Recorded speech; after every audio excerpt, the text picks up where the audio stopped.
We all have those amazing days, right? Days where you feel like you're on top of the world.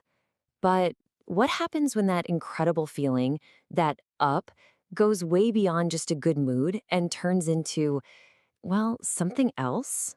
That's exactly the line we're going to explore today. It's a really fascinating question when you stop and think about it. I mean, we all have highs and lows. That's just part of being human. But where's that tipping point? Where does feeling fantastic cross over into something that needs a clinical diagnosis? That's the big question we're diving into here. So, to really get a handle on that line, we have to start with a core concept, the manic episode. And let me tell you, this is so much more than just feeling happy or having a lot of energy. We're talking about a whole different level, a distinct period of super intense elevated mood and activity. Okay, so let's get into the clinical side of things for a second. Mania is officially defined as a severe form of elevated mood. To get a diagnosis of bipolar I disorder, a person has to have had at least one of these manic episodes.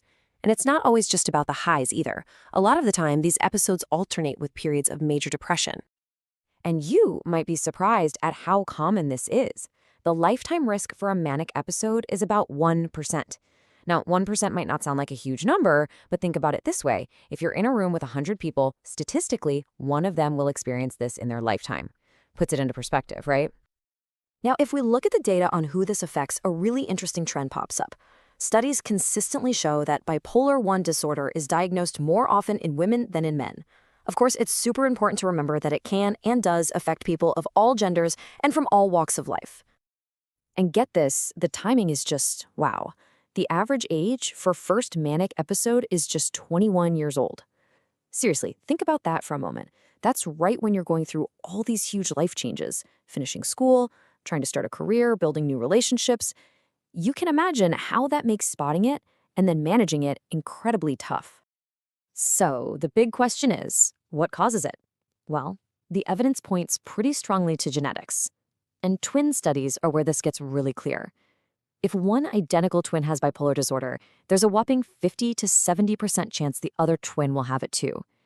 That incredibly high rate of showing up in both twins is a huge signal that there's a powerful genetic piece to this puzzle. Okay, so to really understand what a manic episode feels like and looks like from the outside, we've got to break it down. The best way to do that is to look at it from 4 different angles: mood, behavior, physiology, and what's going on in the mind, cognition. Let's kick things off with mood. All right, first up, the mood features. This is all about the internal, emotional world of the person having the episode. And I've got to stress, it's way, way more complicated than just feeling happy. So yeah, there's definitely that elevated mood, that euphoria, this intense feeling of excitement and joy.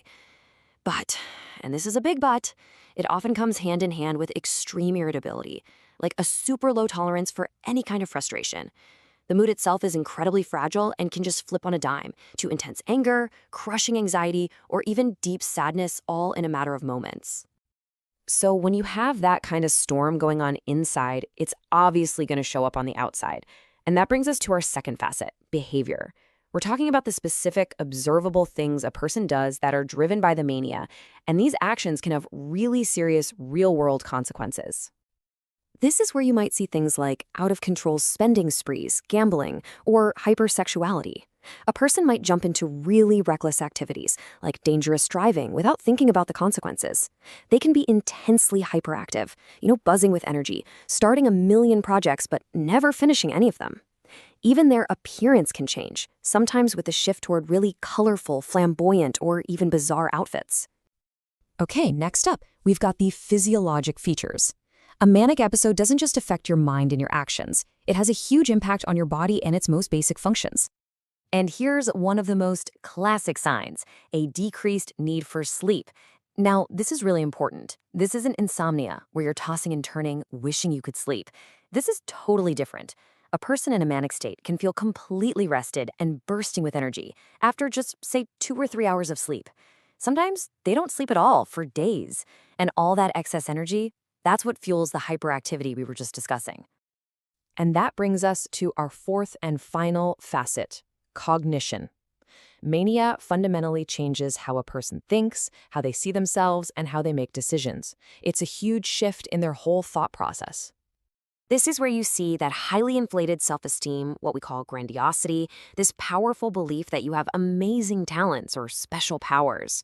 You'll often hear speech that's really rapid and pressured, like they physically can't get the words out fast enough to keep up with their brain. And that's because their mind is just firing on all cylinders with racing thoughts, this flight of ideas where they leap from one topic to a completely unrelated one. All of this, as you can imagine, makes them super distractible and leads to really poor judgment. You know, a really classic example of this kind of disorganized thinking is something called a clang association. It's fascinating, really.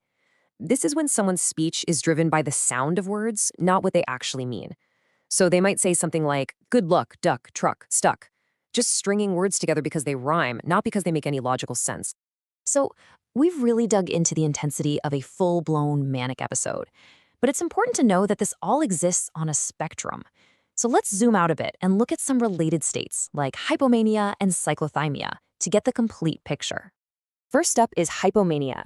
The prefix hypo literally means under or less than, and that's the perfect way to think about it.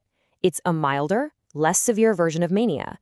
And just like mania, it can also alternate with episodes of major depression. Okay, this comparison is absolutely key to understanding how these conditions are diagnosed. It really all boils down to severity and impairment. A full manic episode causes major severe disruption in someone's life, their job, their relationships, and it often leads to hospitalization. Hypomania, on the other hand, is less impairing. And here's the most critical difference. Mania can include psychotic features, like delusions or hallucinations. Hypomania does not. And that single distinction is what separates Bipolar I Disorder, which has mania, from Bipolar II Disorder, which has hypomania and depression. And finally on the spectrum, we have Cyclothymic Disorder. A good way to think of this is as a long-term, more chronic, but milder form of bipolar disorder. Basically, it involves a person's mood consistently swinging back and forth between periods of hypomanic symptoms and periods of mild depressive symptoms. And this pattern goes on for at least 2 years. So understanding all of these conditions is the first step. But the next step, and this is the really hopeful part, is management. Because bipolar disorder is absolutely a treatable condition, and there are several really effective ways to help people find stability. The treatment plan usually starts with things like anti-manic or antipsychotic drugs to get an acute episode under control. In some really severe cases, ECT can also be a highly effective option. But, and this is the big takeaway here, the absolute cornerstone of long-term management, the thing that is essential for preventing future episodes, is mood stabilizers. They are key to helping people maintain that stability over time. And all of this brings us to our final thought for today, and it might just be the most important one. You know, understanding all the clinical definitions is vital, for sure. But in the end, it all comes back to a very human question.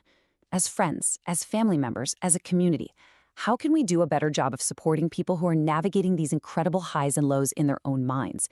Because really, that understanding, that's the first and most important step toward real empathy and truly effective help.